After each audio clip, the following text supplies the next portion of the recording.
तो नमस्कार। छावा फिल्म से शुरू हुआ विवाद जो महाराष्ट्र में औरंगजेब की कब्र खोदने तक पहुंच गया था, वो अभी तक रुकने का नाम ही नहीं ले रहा था। उससे ही पहले देश में एक और बवाल सामने आ गया है। नमस्कार, मैं हूं महिपाल डारा। आप देखना शुरू कर चुके हैं हकीकत। यदि आप हमारे चैनल पर नए हैं तो हमारे चैनल को सब्सक्राइब जरूर कर लें और पास वाले बेल आइकन को जरूर दबाएं ताकि आने वाले वीडियो की नोटिफिकेशन आपको मिलते रहे। दरअसल मामला कुछ यूं हुआ। देश की सर्वोच्च पंचायत संसद में समाजवादी पार्टी के राज्यसभा सांसद रामजी लाल सुमन का राणा सांगा पर एक विवादित बयान। उसमें वो राणा सांगा के वंशजों को गद्दार के वंशज कहते हुए नजर आ रहे हैं। इसको लेकर पूरे देश में विवाद की स्थिति बनी हुई है। तो सुनिए क्या था वो वीडियो जिसमें राणा सांगा को गद्दार कह रहे हैं। हर बात में एक तो ये बीजेपी के लोगों का तकिया कलाम हो गया है सभापति महोदय कि मुसलमान इनमें बाबर का डीएनए है। उप सभापति महोदय मैं जानना चाहूंगा कि बाबर का डीएनए मुसलमान में है।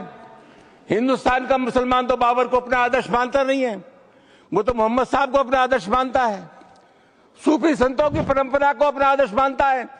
लेकिन सभापति महोदय मैं जानना चाहूंगा कि बाबर को लाया कौन? बाबर को इब्राहिम लोदी को हराने के लिए राणा सांगा लाया था। तो मुसलमान तो बाबर की औलाद हैं और तुम गद्दार राणा सांगा की औलाद हो, ये हिंदुस्तान में तय हो जाना चाहिए। अगर बाबर की तो आलोचना करते हैं, राणा सांगा की आलोचना नहीं करते। सभापति महोदय, ये बहुत सभापति महोदय, ये देश की। जैसा कि आपने देखा, समाजवादी पार्टी के सांसद रामजी लाल सुमन संसद में ये कहते हुए कि भाजपा की एक ये तकिया कलाम बन गया है कि भारत के मुसलमानों में बाबर का डीएनए है। लेकिन इस देश को ये भी पता होना चाहिए कि बाबर को भारत लाने वाला कौन था। वो ये कह रहे हैं कि बाबर को राणा सांगा ने भारत में आमंत्रित किया था और वो भी इब्राहिम लोदी के लिए। तो इसलिए वो कह रहे हैं कि यदि भारत के मुसलमानों में बाबर का डीएनए है और आप बार बार बाबर को बदनाम कर रहे हैं तो राणा सांगा को भी गद्दार कहना चाहिए और उनके जो वंशज है वो गद्दार है। इस बात को लेकर देश में विवाद की स्थितियां पैदा हुई। क्षेत्रीय करनी सेना के राष्ट्रीय अध्यक्ष डॉक्टर राज शेखावत ने इस मामले को हवा दी और उन्होंने इस तरह लोगों को भड़काया कि कानून की व्यवस्थाएं बिगड़ती हुई नजर आई। दरअसल राज शेखावत ने सोशल मीडिया पोस्ट के माध्यम से कहा कि जो सांसद ने राणा सांगा पे विवादित बयान दिया है उसको अब माफी स्वीकार नहीं करनी चाहिए, बल्कि उनकी हड्डी तोड़ कुटाई करनी चाहिए। उन्होंने आह्वान किया कि आप आगरा उनके आवास पे पहुंचे, साथ में झंडा और डंडा। इस बात से करणी सैनिक आक्रोशित हुए और रामजी लाल सुमन के आवास पर पहुंचे और इतने जोश में पहुंचे कि साथ में बुलडोजर लेकर आए और उनके घर को तोड़ने का प्रयास किया। पुलिस की ओर से जो बैरिकेड्स लगाए गए थे उन बैरिकेड्स को कार के माध्यम से धकेला और कानून व्यवस्था को बिल्कुल धत्ता बताते हुए रामजी लाल सुमन के घर पर हमला किया।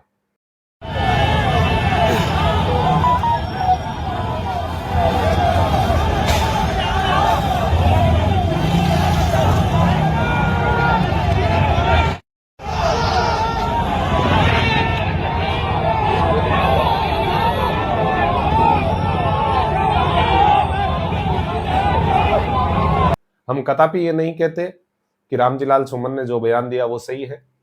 ऐसे ऐतिहासिक पात्रों के साथ में गलत बयानबाजी करना गलत है और उनको माफी मांगनी चाहिए और दोबारा ऐसी भूल नहीं करनी चाहिए, क्योंकि वो एक ऐतिहासिक और राजस्थान के एक महान व्यक्तित्व रहे राणा सांगा। तो उनके ऊपर ऐसे बयान नहीं करने चाहिए। लेकिन इस देश की शायद ये एक परंपरा बन गई है कि समय समय पे ऐसे विवाद सामने आते हैं जिसमें ऐतिहासिक पात्रों के साथ में छेड़खानी की जाती है। जैसे कुछ सालों पहले की एक फिल्म आई थी पद्मावत, उसको लेकर राजस्थान में विवाद हुआ। करणी सैनिक उन्होंने थप्पड़ भी लगाए। ऐसा अनेक बार जैसे मान ले कि अभी भरतपुर के महाराजा सूरजमल पे एक फिल्म आई और उसमें कुछ पात्रों को गलत दर्शाया गया, इसको लेकर भी विवाद हुआ। तो कहीं न कहीं ये एक गलत परंपरा इस देश में पड़ गई है कि हम ऐतिहासिक पात्रों के साथ में छेड़खानी करते हैं। क्योंकि इतिहास को केवल इतिहास की दृष्टि से देखें तब तक ठीक है। ये गलतियाँ कहाँ होती है कि जब हम इतिहास को हम वर्तमान के सांचे में ढालने का प्रयास करते हैं। क्योंकि इतिहास एक ऐसा विषय है जिस पे सदा से ही 2 मत रहे हैं। इसलिए किसी एक पक्ष को हम सही ठहराएं या दूसरे पक्ष को गलत ठहराएं, ये कदापि उचित नहीं होगा। इसी को लेकर बार-बार विवाद की स्थितियां होती है। तो इसलिए ये ऐतिहासिक जो चीजें हैं उनको इतिहास की दृष्टि से देखें तब तक ये ठीक है।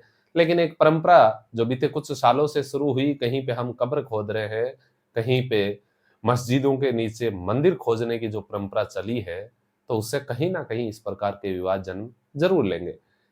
अब बात करते हैं असल मुद्दे पर कि इस मुद्दे के पीछे की जो कहानी क्या थी, किस आधार पे ये उन्होंने बात की, तो रामजीलाल सुमन ने पेश करते हुए कहा, ऐतिहासिक तथ्य है, बाबर की अपनी आत्मकथा बाबरनामा में लिखा गया है कि राणा सांगा ने इब्राहिम लोदी को भारत से भगाने के लिए मुझे भारत आने के लिए आमंत्रित किया था।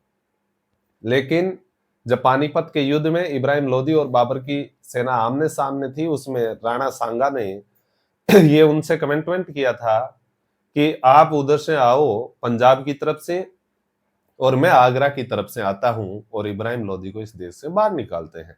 राणा सांगा ने हमारे साथ में विश्वासघात किया, जो उन्होंने अपना कमिटमेंट किया था उस पे वो खरे नहीं उतरे, इसलिए मुझे मजबूरन खानवा के युद्ध में लड़ाई लड़नी पड़ी। ये बात बाबर लिखते हैं बाबरनामा में और उसी को आधार मान के रामजीलाल ने ये बात कही कि जो भी बात कही है वो ऐतिहासिक दृष्टि से कही है और मेरा उद्देश्य किसी की भावना भड़काने का नहीं था। लेकिन फिर भी हमारा ये निवेदन रहेगा कि इन ऐतिहासिक तथ्यों के साथ में आप छेड़खानी ना करें तो ही अच्छा रहेगा। क्योंकि यदि इतिहास को हम वर्तमान की दृष्टि से देखें तो कहीं ना कहीं विवाद की स्थितियां जरूर बनेगी और उन विवाद से बचने के लिए उचित यही रहेगा कि हम ऐतिहासिक जो पात्र हैं उनको केवल इतिहास के पन्नों को ना खोलें तो ही अच्छा होगा। और उसी पे सफाई देते हुए अखिलेश यादव ने भी यही बात कही कि इतिहास के पन्नों को यदि ना खोले तो ही अच्छा होगा। लेकिन इन सब के बीच यूपी के सीएम कि ये लोग जो बाबर और औरंगजेब को अपना मार्गदर्शक मानते हैं, उन लोगों से भला उम्मीद ही क्या की जा सकती है। इन्होंने शायद राणा सांगा, महाराणा प्रताप, छत्रपति महाराज शिवाजी का इतिहास शायद पढ़ा नहीं है। उनके शरीर पे लगे हुए घाव जो इस बात का प्रतीक था कि राणा सांगा ने हिंदू संस्कृति को बचाने के लिए किस कदर प्रयास किए थे, लेकिन इन लोगों को ये बात समझ में नहीं आएगी। लेकिन चेतावनी देते हुए यह भी कहा कि किसी न रोग का, कोई भी रोग हो उसका कोई ना कोई एक इलाज केंद्र होता है और यूपी ऐसे रोग का इलाज केंद्र है और उनका समय पे इलाज भी किया जाएगा। राणा सांगा के इतिहास को अगर इन्होंने पढ़ा होता, वो महान योद्धा जिसके शरीर के घाव इस बात को बताते थे कि इन्होंने भारत की धर्म और संस्कृति को बचाने के लिए उस समय किस प्रकार के पराक्रम का परिचय दिया था। ये महाराणा प्रताप, महाराणा सांगा, छत्रपति शिवाजी महाराज और गुरु गोविंद सिंह के बारे में ये लोग बताएंगे? इतिहास के बारे में लोग क्या जानते हैं? जो औरंगजेब और बाबर की पूजा करते हो, जो जिन्ना को अपना आदर्श मानते हो, इन लोगों से इसकी उम्मीद नहीं की जा सकती। ये सख्त शब्दों में उन्होंने चेतावनी भी दी, लेकिन जो करनी सैनिकों ने जो बवाल किया वो कहीं ना कहीं संवैधानिक तरीके से बात करें तो वो उचित नहीं था। क्योंकि भारत में कानून का राज है, लोकतांत्रिक राष्ट्र है, संविधान सर्वोपरि है, तो इसलिए आप कानून हाथ में नहीं ले सकते। लेकिन करनी सैनिकों ने सरेआम कानून की धज्जियां उड़ाई।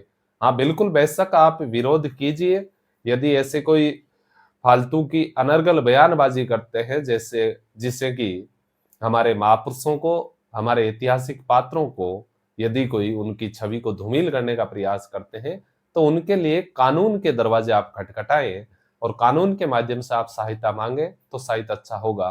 लेकिन करनी सेना ने इससे भी एक कदम आगे बढ़ते हुए यहां तक एक फतवा जारी कर दिया कि जो भी इस सांसद की नाक काट के लाएगा उसको 5 लाख रुपए का इनाम तक दिया जाएगा। ये भारत में कानून का राज है। इस तरह आप जंगल राज बनाने की कोशिश ना करें। मेरी करनी सैनिकों से एक विशेष अपील रहेगी कि आप संवैधानिक तरीके से कानून को साथ में आप यदि कार्रवाई करें तो शायद अच्छा होगा, लेकिन हो रहा है इसके बिल्कुल विपरीत। अब दरअसल जो विवाद हुआ था उस विवाद की थोड़ी सी हम कहानी को देखें तो राणा सांगा जो मेवाड़ रियासत के महान पराक्रमी शासक थे, 1509 में उन्होंने राजगद्दी पे अपना आसन स्थापित किया और शुरू से ही वो युद्धों में लगे रहे थे। और किसी कवि ने तो कहा था कि 80 घाव लगे थे तन पे फिर भी व्यथा नहीं थी मन में। उनके शरीर पर 80 घाव लगे थे, एक आंख नहीं थी, एक हाथ नहीं था, एक पैर नहीं था। उसके बावजूद उन्हें अपनी मातृभूमि की रक्षा के लिए खानवा के युद्ध में बाबर की तोप की सेना से तलवारें भिड़ गई थी। साथ ही उत्तर भारत का एक महान प्रतापी शासक राणा सांगा, जिन्होंने खानवा युद्ध में संपूर्ण राजपूताने के या यूं कहें कि लगभग उत्तर भारत के राजाओं को एक छत्र के नीचे लाने का प्रयास किया था, पाती पर्वन परंपरा शुरू की थी और जिसमें लगभग राजपूताने के राजा इस युद्ध में सम्मिलित भी हुए थे, लेकिन परिणाम कुछ विपरीत हुआ। राणा सांगा की इस युद्ध में हार हुई और बाबर इस युद्ध में जीत जाता है और जिसके बाद भारत में मुगलों का शासन स्थापित होता है। इसके बाद बाबर आगरा पर कब्जा करता है। बाबरनामा में ये बात लिखी गई, कहां तक सत्य है कहां तक असत्य है इस बात की पुष्टि हम नहीं कर सकते, क्योंकि इतिहास के दो अलग अलग पक्ष होते हैं। लेकिन इसी बीच बात हम करें कि आज की दृष्टि से हम प्रत्येक मुद्दे को हिंदू मुस्लिम की दृष्टि से देख रहे हैं, लेकिन आपको बता दें कि वो जो इतिहास था उस इतिहास में ऐसी कहीं पे भी भावना नहीं थी। वो केवल एक शासक के तौर पे लड़ते थे और प्रत्येक शासक की ये मंशा होती थी, अपने साम्राज्य को विस्तार करने की मंशा होती थी और इसलिए ये आपस में लड़ाई करते थे, ना कि किसी हिंदू मुस्लिम अपनी जाति या धर्म के आधार पे वो लड़ाइयां करते थे। यदि ऐसा कुछ होता तो शायद राणा सांगा की सेना में हसन खां मेवाती उनका प्रधान सेनापति नहीं होता। यदि ऐसा ही हिंदू मुस्लिम का बवाल होता तो अकबर की सेना का प्रधान सेनापति आमेर का राजा मानसिंह नहीं होता।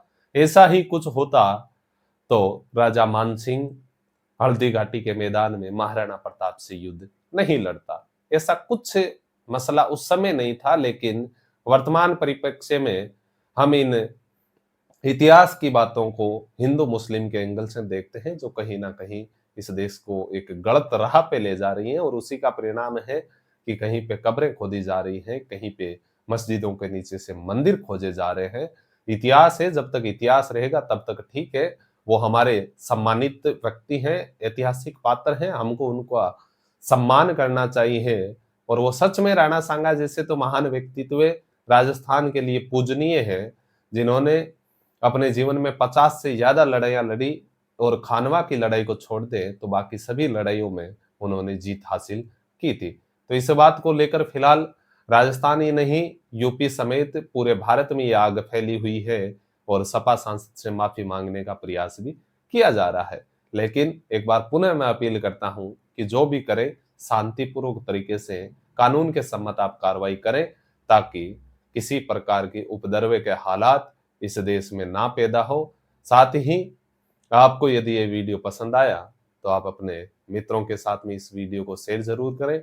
एक बार पुनः यदि आपको लगता है कि जो ये विवाद फैला था कि राणा सांगा ने भारत में बाबर को आमंत्रित किया था, और यदि आप चाहते हैं कि इस विषय की सच्चाई में और गहराई से हम बात करें तो कमेंट बॉक्स में आप हमें जरूर बताएं कि आप चाहते हैं कि इस विषय पे एक पूरा डिटेल्ड वीडियो हम बनाएं।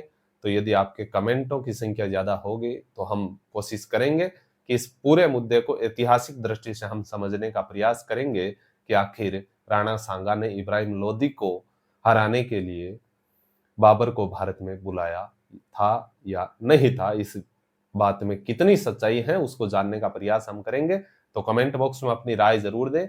यदि ये वीडियो पसंद आया है तो आप हमारे चैनल को सब्सक्राइब कर दें, पास में बेल आइकन को जरूर प्रेस करें ताकि जैसा ही कोई नया वीडियो आएगा आपको तुरंत उसका नोटिफिकेशन मिल जाएगा। आज के लिए इतना ही। Thank you.